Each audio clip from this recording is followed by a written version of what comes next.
Hello friends, welcome to Maya knowledge centre. आज हम पढ़ेंगे इग्नू की बुक PHDS 183 के चैप्टर नंबर 4 साहित्य अनुवाद एक परिचय को। साहित्य अनुवाद साहित्य और अनुवाद से मिलकर बना हुआ शब्द है, जिसे हम लिटरेचर भी बोलते हैं इंग्लिश में। तो आज इसमें हम पढ़ेंगे साहित्य, अर्थ, परिभाषा और स्वरूप, साहित्य एवं काव्य, समानता असमानता का संदर्भ, साहित्य लिटरेचर के भेद, साहित्य की विधाएं। आज इस वीडियो में ये कंप्लीट करने की कोशिश करेंगे। फिर इसके बाद हमारे आ जाएंगे साहित्य अनुवाद, अर्थ और प्रकार। पहले तो हम 4.5 तक साहित्य के बारे में पढ़ेंगे, फिर 4.6 से शुरू हो जाएगा अनुवाद, साहित्य अनुवाद। पहले सिर्फ साहित्य था, फिर साहित्य अनुवाद। तो चलिए वीडियो को स्टार्ट करते हैं।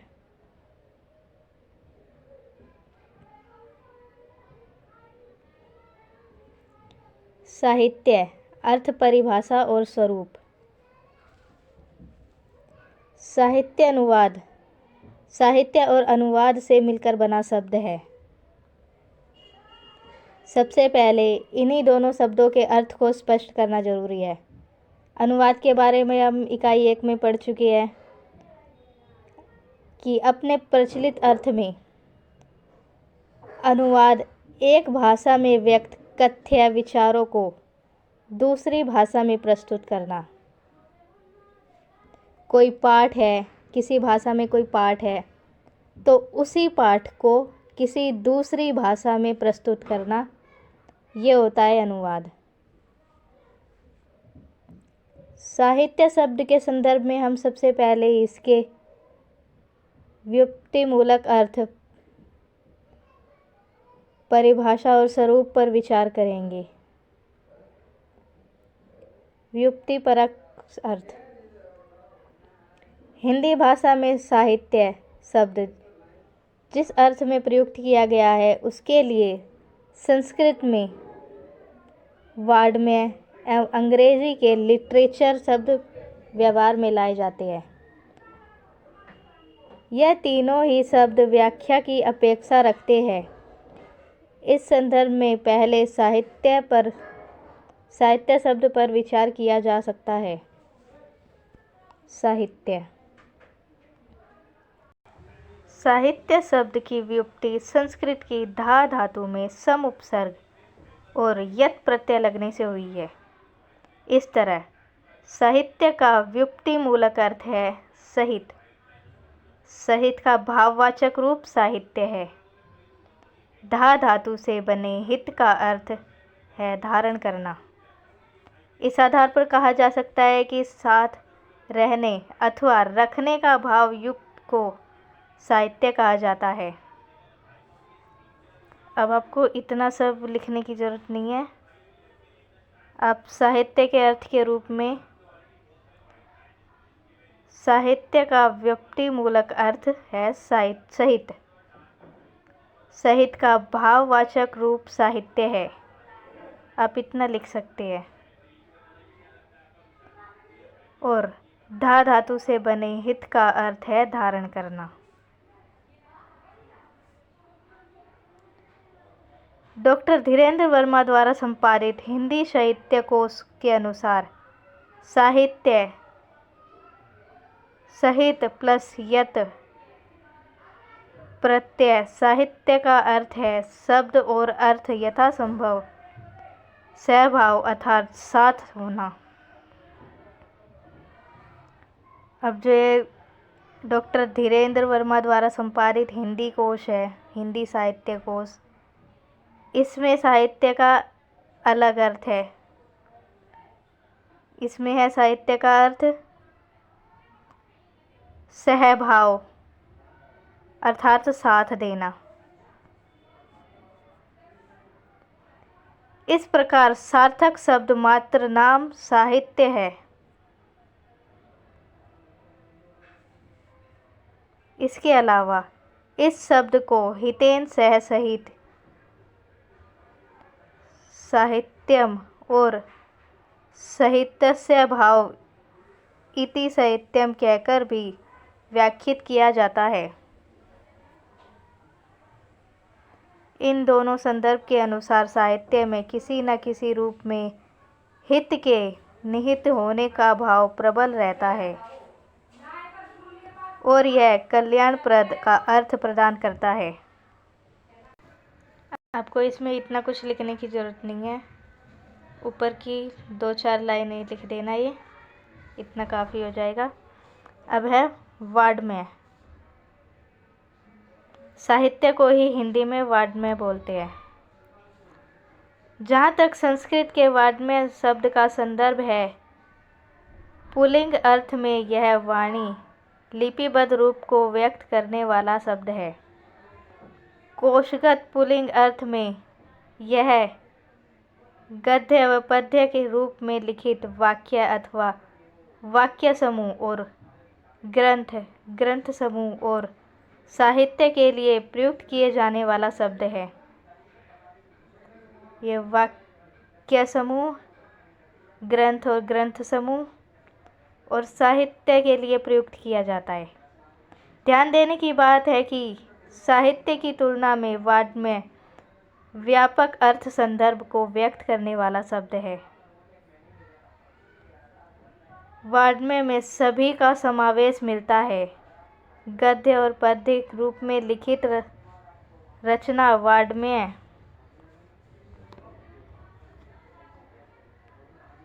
है। गद्य और पद्य रूप में लिखित रचना वाङ्मय है। इस प्रकार वाङ्मय वह ग्रंथ या ग्रंथ समूह है जिसके समक्ष विषय अथवा विधा कोई सीमा नहीं है। इसमें विषय और विधा की कोई सीमा नहीं है।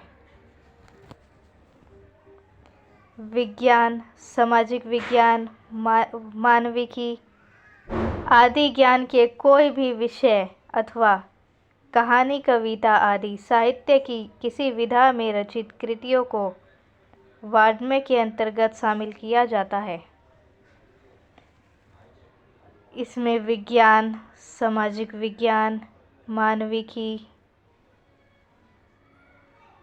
या कोई और भी विषय, कहानी, कविता, ये सब इसमें शामिल होती है, ये सब इसमें मिल जाएगी।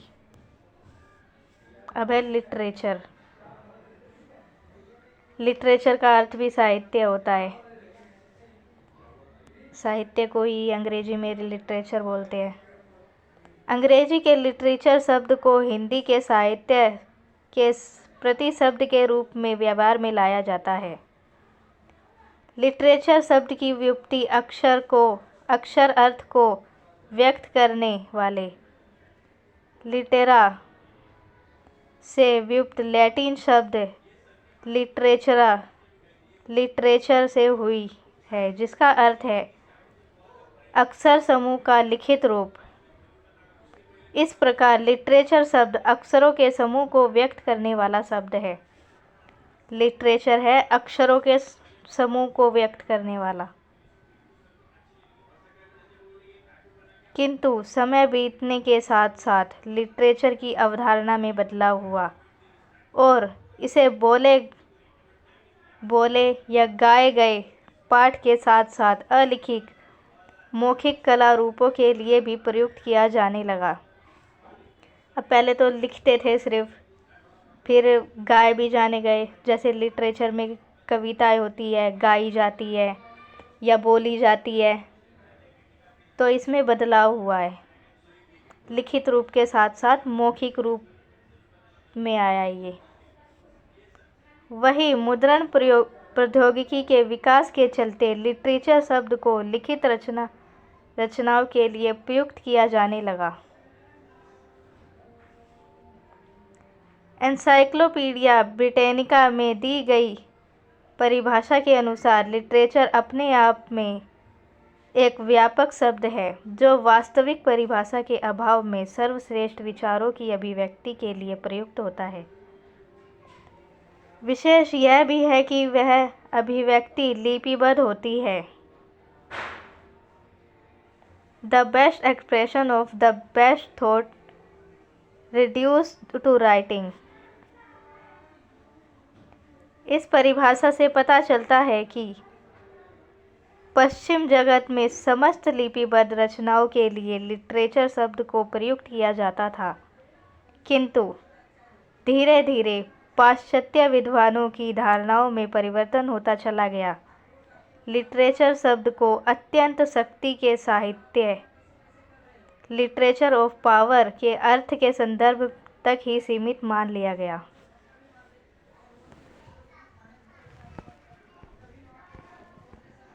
अब है साहित्य संबंधित विभिन्न परिभाषाएं। हमने साहित्य का अर्थ देखा है अभी। पहला साहित्य, फिर वाङ्मय, फिर लिटरेचर, और अब आएगी इनकी परिभाषा।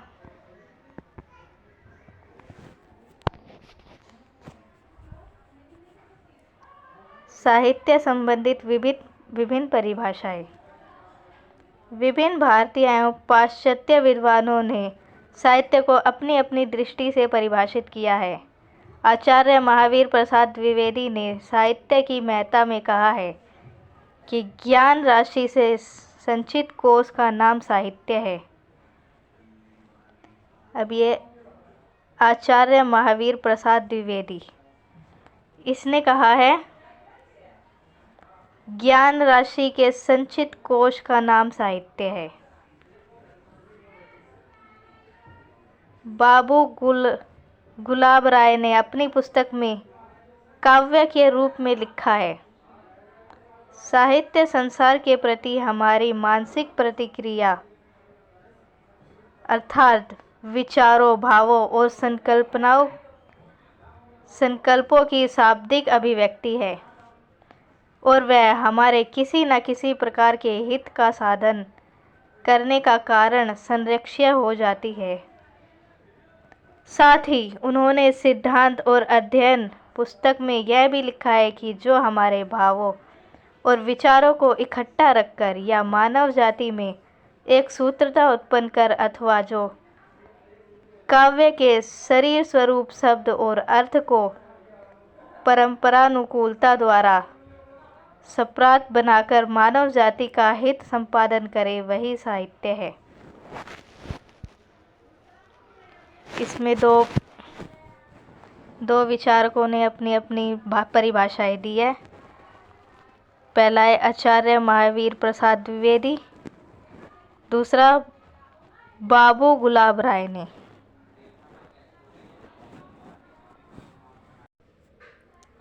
साहित्य अर्थ तत्व से युक्त सार्थक शब्द की कला है।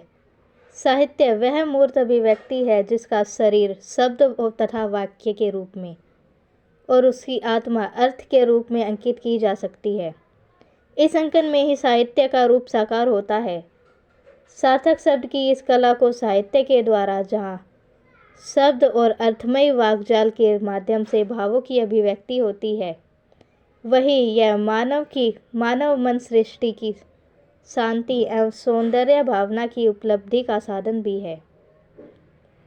साहित्य में भावों की अभिव्यक्ति के पक्ष पर बल देते हुए विद्वानों ने साहित्य को जीवन की व्याख्या एवं जीवन की आलोचना माना है। हडसन के अनुसार साहित्य जीवन की व्याख्या है। We have said that literature is an impression of life as life shapes itself the mind of interpreter. An introduction to the study of literature. Matthew onload ने भी काव्य की जीवन की व्याख्या माना है। Poetry is at bottom a criticism of life. उपन्यास सम्राट मुंशी प्रेमचंद ने भी मैथ्यू ऑनलोड की भांति साहित्य को जीवन की आलोचना माना है। कुछ विचार पुस्तक में लिखे उनके यह शब्द ध्यान देने योग्य है कि साहित्य की बहुत सी परिभाषा की गई है, पर मेरे विचार से उसकी सर्वोत्तम परिभाषा जीवन की आलोचना है। चाहे वह निबंध के रूप में हो, चाहे कहानी के रूप में या काव्य के रूप में, उसे हमारे जीवन की आलोचना और व्याख्या करनी चाहिए। कोलरिज ने सर्वोत्तम शब्दों के सर्वोत्तम विधान को काव्य कहते हुए बताया कि आनंद का प्रदर्शन काव्य का ध्येय है, न कि सत्य का। Poetry is the antithesis of science, having for all immediate object pleasure, not separate of all knowledge। वही शैली ने काव्य को भावावेशों और कल्पनाओं की सर्वोत्तम भाषा मानते हुए कहा है, Poetry is the language of imagination and the passions। साहित्य का स्वरूप। साहित्य लिटरेचर के व्युत्पत्तिमूलक अर्थ और इसके बारे में विभिन्न विद्वानों आदि की परिभाषाओं से यह स्पष्ट हो जाता है कि साहित्य शब्द अपने आप में व्यापक अर्थ का द्योतक है। इसका क्षेत्र अत्यंत विस्तृत व्यापक है। मानव समाज की संचित आकांक्षाओं, अपेक्षाओं, स्वप्न तथा संकल्पनाओं की मार्मिक और शाब्दिक अभिव्यक्ति का नाम साहित्य है। इसके द्वारा समष्टि की आंतरिकता, सुख दुख को वाणी प्राप्त होती है। जिस प्रकार जीवन को परिभाषित करना कठिन है, उसी प्रकार साहित्य को भी परिभाषाओं की सीमा में बांधना कठिन है। वस्तुतः साहित्य समष्टिगत आधार पर मानव मन की रुचि से संबंधित सहजानुभूति की आनंदप्रद और कलात्मक अभिव्यक्ति है, जिसका प्रयोजन मानवीय जीवन को अर्थवत्ता प्रदान करना है। मानव जीवन सृष्टि के सर्वोत्कृष्ट प्राणी का जीवन है। मनुष्य को व्यक्तित्व का निर्माण समाज में ही संभव है। व्यक्ति के मन मस्तिष्क पर समाज में घटित घटनाओं का प्रभाव पड़ना अनिवार्य है। अपने मस्तिष्क पर पड़े प्रभाव को साहित्यकार साहित्य के माध्यम से कृति के रूप में प्रकट करता है। स्पष्ट है कि कृति भाव का कथ्य अथवा प्रस्तुति, इस प्रस्तुति में समाज तत्व का अपने आप में ही समावेश हो जाता है और वह सामाजिक जीवन में मानस व्यापार का प्रतिफल कहलाता है। इस तरह साहित्य मानवीय संस्कृति का मूर्त रूप है। अपने अस्तित्व के आरंभिक क्षणों से लेकर आज तक मनुष्य और मानव चेतना की विकास यात्राओं से प्राप्त अनुभव एवं उसके सत्यों में जो कुछ भी संरक्षण करने योग्य है, वह साहित्य है।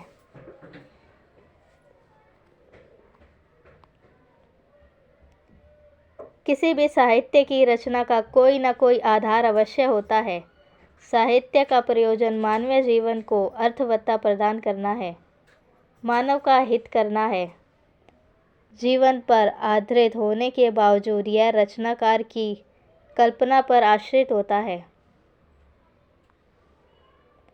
साहित्य के माध्यम से न केवल मनुष्य की ज्ञान प्राप्ति की इच्छा पूरी होती है, बल्कि यह मानव जीवन को सरस, सुखी एवं सुंदर बनाने की दिशा में सार्थक प्रयास भी है। साहित्य का उद्देश्य मानव कल्याण है। मानव कल्याण के इस स्वरूप में व्यक्तित्व एवं सामाजिक दोनों तत्वों में सामंजस्य का भाव निहित है। इस प्रकार साहित्य स्वांत सुखाय और बहुजन हिताय की पूर्ति करता है। साहित्य की यह मानवीय सार्थकता जीवन में आस्था रखते हुए विकास पथ पर निरंतर बढ़ते रहने में ही है।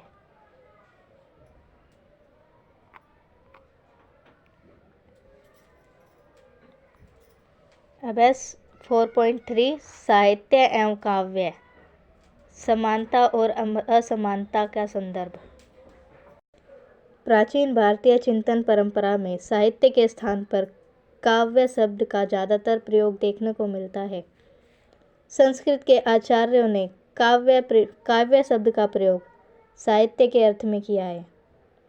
भारतीय साहित्य का आरंभ वेदों के रूप में देखने को मिलता है।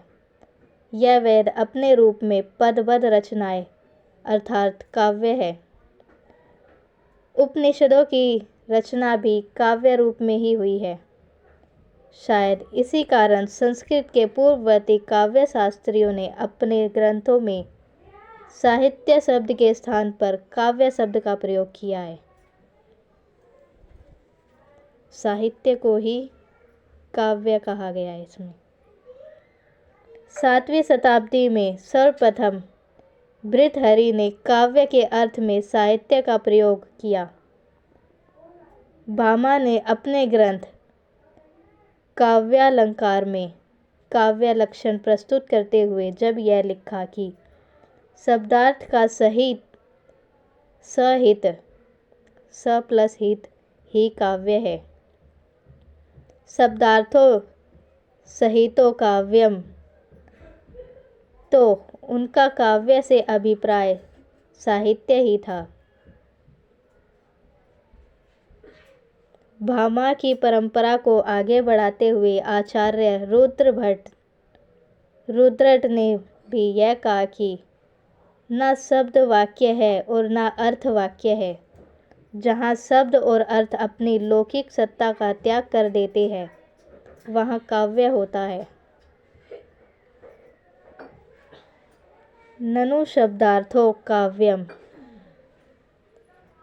यहाँ भी काव्य शब्द साहित्य के अर्थ को ही व्यक्त करता है। साहित्य दर्पणकार और संस्कृताचार्य विश्वनाथ ने रसात्मक वाक्य को साहित्य के रूप में परिभाषित करते हुए जब यह लिखा है कि वाक्यम रसात्मकम काव्यम, तो उनका उद्देश्य केवल वाक्य ही न होकर नाटक आदि साहित्य में रस अर्थात आनंदानुभूति की व्याख्या का भाव था।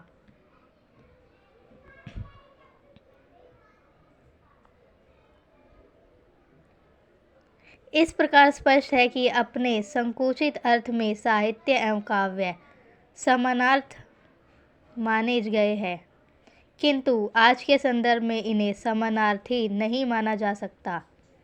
अब साहित्य के अंतर्गत केवल काव्य ही नहीं, नाटक, कहानी, उपन्यास, संस्मरण, रेखाचित्र, डायरी, रिपोर्टाज, आत्मकथा आदि अन्य विधाएं भी शामिल है।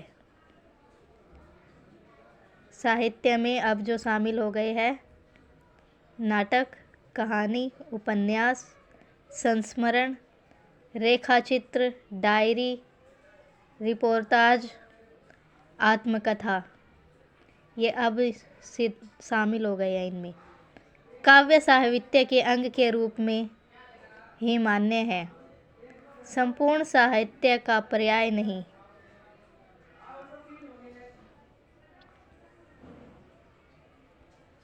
अब है साहित्य लिटरेचर के भेद। 4.4 साहित्य लिटरेचर के भेद। समस्त ज्ञान राशि के संचित कोश के व्यंजक साहित्य, लिटरेचर और वाङ्मय शब्द स्वयं में व्यापक अवधारणा को लिए हुए है। इसके अंतर्गत वस्तुओं आदि के सामान्य परिचय से लेकर सूक्ष्म ज्ञान की समस्त उपलब्धियां एवं कल्पना अनुभूति से अनुप्राणित भाव प्रधान विचारों की शाब्दिक अभिव्यक्ति शामिल है। मानव की सभी चेष्टाएं, भले ही वह लिखित हो अथवा मौखिक, वाङ्मय शब्द के अंतर्गत शामिल है। संस्कृत के शास्त्रीय ग्रंथों में समस्त वाङ्मय को दो प्रमुख रूपों में विभाजित किया गया है, शास्त्र और काव्य। शास्त्र के अंतर्गत अपौरुष्य शास्त्र तथा पौरुष्य शास्त्र, पुराण, न्याय, मीमांसा, स्मृति आते हैं। इस प्रकार काव्य के जो दो प्रमुख भेद किए जाते हैं वह है श्रव्य काव्य, दृश्य काव्य। श्रव्य काव्य जो सुनने वाला होता है और दृश्य काव्य जो देखने वाला होता है। श्रव्य काव्य सुनकर आनंद लिया जाने वाला काव्य है, जिसका आनंद नेत्रों द्वारा लिया जा सकता है, उसे दृश्य काव्य कहा जाता है।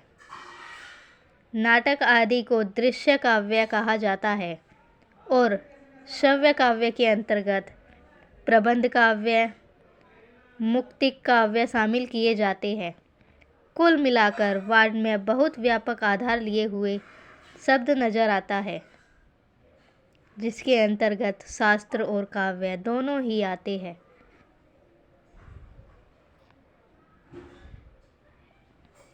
वही अगर लिटरेचर के संदर्भ में देखें तो यह पहले ही उल्लेख किया जा चुका है कि शब्द को पाश्चात्य चिंतन में समस्त लिपिबद्ध संरचनाओं के लिए प्रयुक्त किया जाता है। वाङ्मय शब्द की ही भांति शुरू में लिटरेचर शब्द भी व्यापक अर्थ लिए हुए था। लिटरेचर को उसका सही अर्थ संदर्भ देने का श्रेय पाश्चात्य विद्वान डी क्विंसी को दिया जाता है। उन्होंने लिटरेचर की व्यापकता के महत्व को स्वीकार करते हुए सर्वप्रथम उसे दो वर्गों में विभाजित किया। क. शक्ति का साहित्य, लिटरेचर ऑफ पावर, और ख. ज्ञान का साहित्य, लिटरेचर ऑफ नॉलेज। वैसे इन दोनों शक्ति और ज्ञान के साहित्य का संचित भंडार ही लिटरेचर है, संपूर्ण वाङ्मय है, जिसे आचार्य महावींद्र प्रसाद द्विवेदी ने साहित्य कहा है। अंग्रेजी भाषा के प्रसिद्ध विद्वान I.A. रिचर्ड्स ने भी साहित्य के संवेदनात्मक, भावनात्मक एवं ज्ञान प्रधान रूप को भाषा के संदर्भ में रेखांकित करते हुए इसके दो प्रमुख प्रयोग बताए हैं, भाषा का वैज्ञानिक प्रयोग और भाषा का भावनात्मक प्रयोग। यहाँ शक्ति का साहित्य और ज्ञान का साहित्य शब्द व्याख्या की अपेक्षा रखते हैं। शक्ति का साहित्य मूलतः रचयिता के भाव, अनुभूति, कल्पना अथवा संवेदना की प्रधानता से संपन्न रसात्मकता विषयों वाले कथ्य की सृजनात्मक प्रस्तुति होता है। सृजनात्मक विषयों के कारण इसे सृजनात्मक साहित्य भी कहा जाता है। वही ज्ञानपरक विशेष से संबंधित जानकारी और तथ्यों आदि को व्यक्त करने वाला ज्ञान भंडार ज्ञानात्मक साहित्य है। अब जो शक्ति का साहित्य है उसमें तो अनुभूति, कल्पना, संवेदना ये सब मिलेंगे, और जो ज्ञानात्मक साहित्य है उसमें मिलेंगे ज्ञानपरक विषय, जिससे हमें ज्ञान मिलता है, जो ज्ञान का भंडार होते हैं। ऐसे साहित्य ज्ञानात्मक साहित्य होते हैं। उल्लेखनीय यह है कि यह विषय ज्ञान विज्ञान की किसी भी शाखा प्रशाखा के हो सकते हैं। कहने का अभिप्राय यह है कि सृजनात्मक साहित्य अर्थात शक्ति के साहित्य के अंतर्गत भावों की प्रधानता वाले संचित ज्ञान का भंडार को शामिल किया जाता है। अब जो सृजनात्मक साहित्य है उसमें भावों की प्रधानता को शामिल किया जाता है। और जो ज्ञानात्मक साहित्य है उन्हें ज्ञान के साहित्य, विषय विशेष से जुड़े तथ्यों तथा भंडार होता है। सृजनात्मक साहित्य से भिन्नता और ज्ञान के विभिन्न विषयों से संबंधित होने के कारण ज्ञानात्मक साहित्य को साहित्येतर विषय भी कहा जाता है। इस प्रकार साहित्य लिटरेचर के भेदों का आरेख की सहायता से वर्गीकरण इस प्रकार किया गया है। ये साहित्य है शक्ति का साहित्य, ज्ञान का साहित्य। शक्ति के साहित्य को सृजनात्मक साहित्य भी बोलते हैं और ये विधा आधारित होता है। और ज्ञान का साहित्य है, इसमें ज्ञानात्मक साहित्य होते हैं जिससे हमें ज्ञान प्राप्त होता है और ये विषय पर आधारित होते हैं।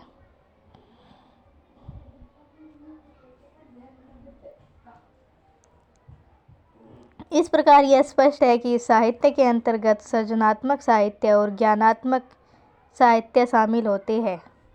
साहित्य शब्द की परिव्याप्ति को इन्हीं दोनों सृजनात्मक साहित्य और ज्ञानात्मक साहित्य के संदर्भ में देखने समझने की जरूरत है।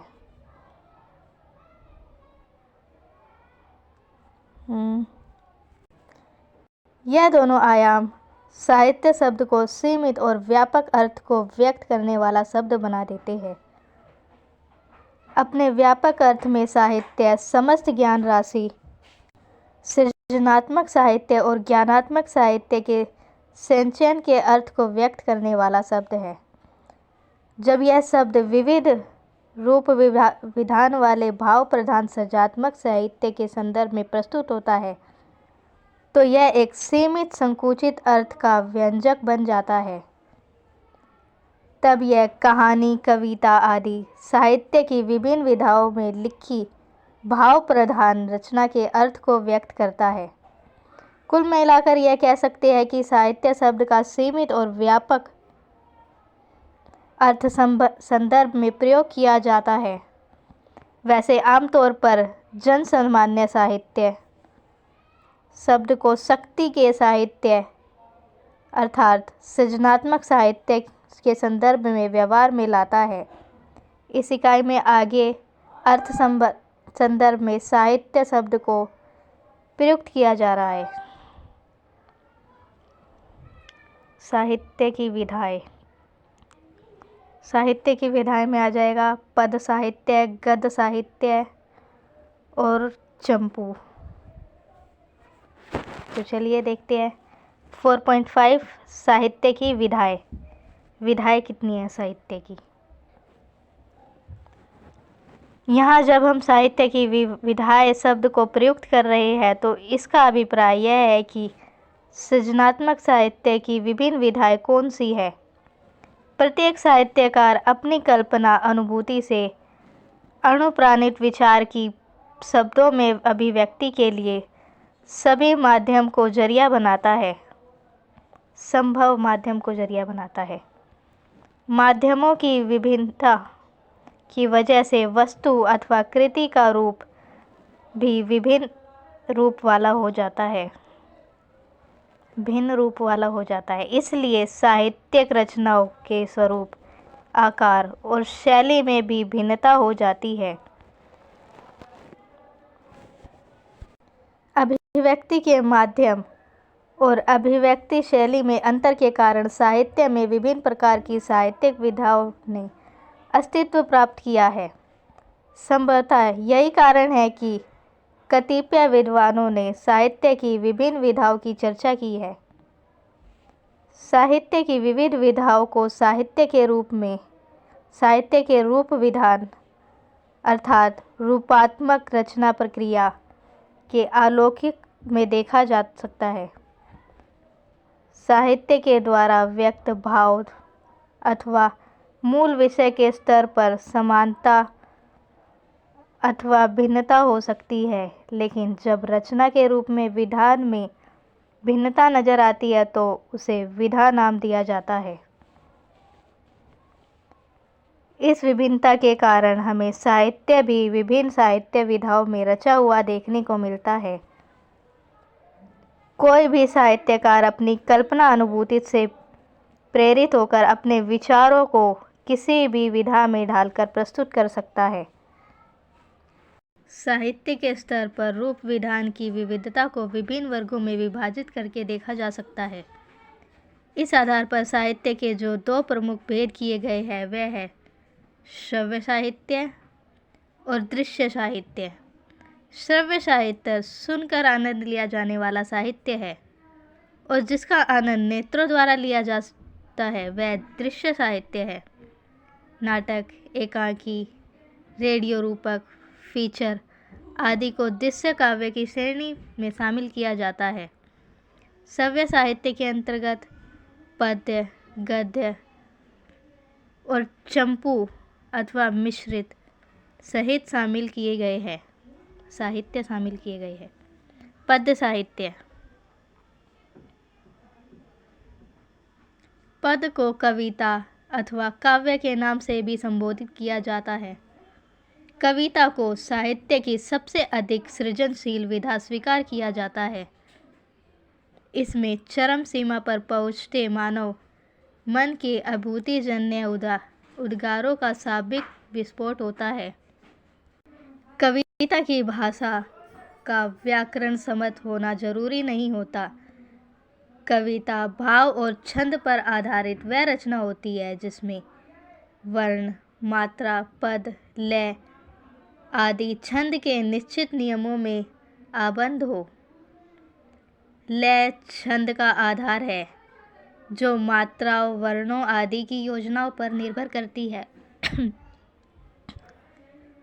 पाश्चात्य समीक्षक गद्य के अंतर करते हुए काव्य को जिन शब्दों में परिभाषित करते हैं उसमें छंद पर ही जोर दिया जाता है। Poetry is metrical composition. हालांकि अब काव्य में छंद की नियमबद्धता अनिवार्य नहीं मानी जाती और छंद मुक्त कविता का विधान किया जाता है, किंतु छंद मुक्त कविता में भी आंतरिक लय आदि उसे छंद से जोड़े रखती है।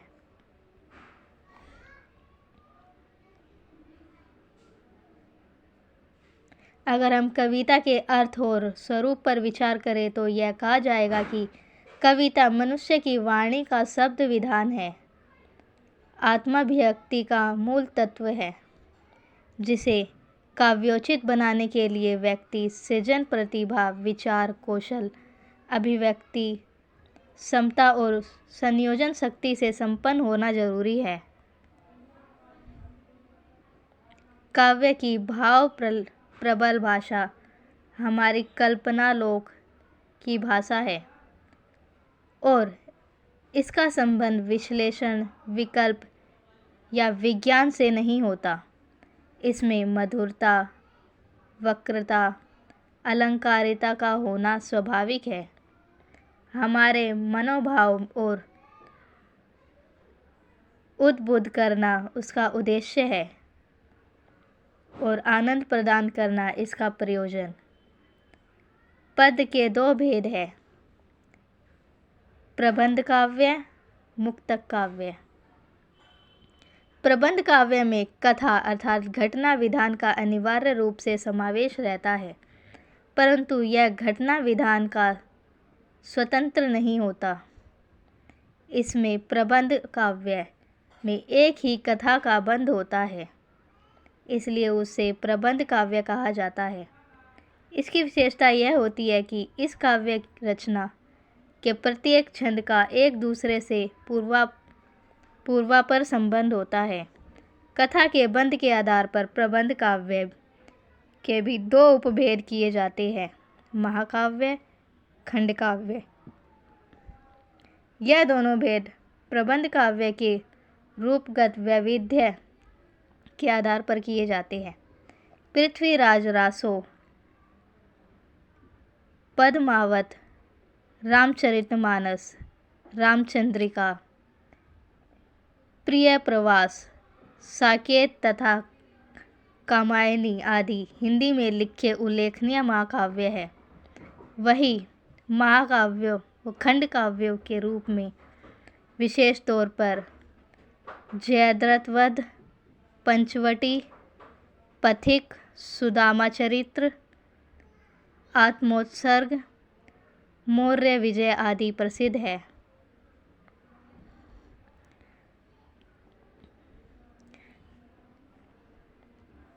जिस काव्य रचना में शामिल काव्य रचना का प्रत्येक छंद एक दूसरे से पूर्वापार संबंधित नहीं होता है, उसे मुक्तक काव्य कहा जाता है। साहित्य दर्पण में मुक्तक स्वरूप को स्पष्ट करते हुए यह कहा गया है, छंद में लिखे गए काव्य को पद कहते हैं, और यदि पद अन्य पदों के संबंध में मुक्त हो तो उसे मुक्तक कहते हैं। छंदोबद्ध पद पदम तेन मुक्तेन मुक्तकम। इसमें एक ही कथा का बंधन नहीं होता और प्रत्येक छंद पूरी तरह स्वतंत्र या कहे कि एक दूसरे से मुक्त तथा स्वतःपूर्ण होता है। इसमें विशेष यह भी होता है कि प्रत्येक छंद संपूर्ण अर्थ को व्यक्त करने वाला होता है। प्रबंध और मुक्तक काव्य के बीच अंतर को आचार्य रामचंद्र शुक्ल के इन शब्दों के जरिए व्यक्त किया जा सकता है कि यदि प्रबंध काव्य एक विस्तृत वनस्थली है तो मुक्तक एक चुना हुआ गुलदस्ता।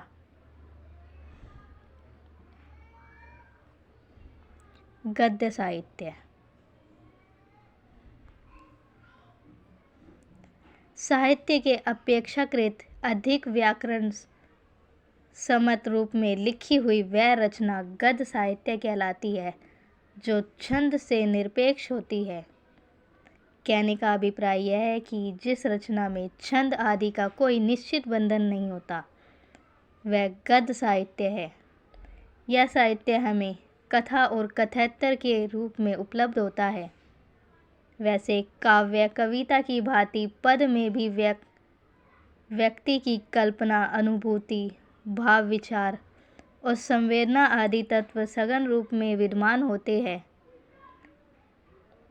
गद्य रचनाओं में शब्दों का अपेक्षाकृत अधिक प्रयोग होता है। इसके संदर्भ में विशेष यह भी इनमें शब्द प्रयोग और औचित्य साफ तौर पर ध्वनित होता है। आधुनिक युग में विषयों की अधिकता के कारण गद्य विभिन्न रूपों में नजर आता है, बल्कि स्थिति यह है कि इनमें प्रयोगात्मकता भी लक्षित की जा सकती है। इसलिए गद्य के भेद उपभेदों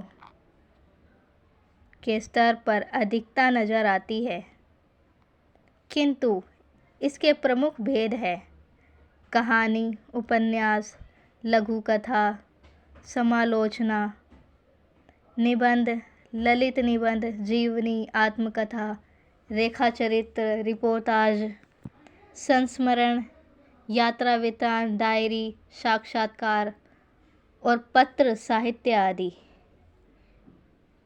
गद्य साहित्य के इन भेदों उपभेदों को कथा साहित्य और कथेतर साहित्य उपवर्गों में विभाजित किया जाता है। कहानी और उपन्यास कथा साहित्य और अन्य विधाओं में रचित साहित्य को कथेतर साहित्य के अंतर्गत शामिल किया जाता है। अब है चंपू। गद्य और पद मिश्रित काव्य अथवा नाटक को चंपू कहा जाता है। अब जिसमें गद्य और पद्य दोनों का मिश्रण होता है उसे चंपू कहा जाता है। जिस काव्य अथवा नाटक रचना में गद्य एवं पद दोनों का प्रयोग होता है वह चंपू कहलाता है।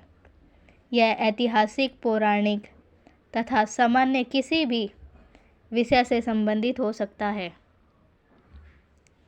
यह ऐतिहासिक भी हो सकता है, पौराणिक भी अथवा सामान्य भी।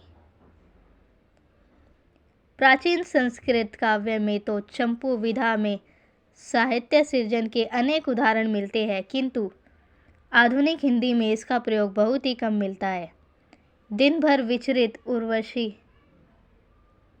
तथा मैथिली शरण गुप्त यशोधरा को चंपू काव्य के अंतर्गत शामिल किया जाता है। साहित्य की रचना शैली में अर्थात गद्य पद्य और चंपू में से प्रथम दो अर्थात गद्य साहित्य और पद्य साहित्य ही मुख्य है। साहित्य के भेदों को नीचे दिए गए आरेख की सहायता से समझा जा सकता है।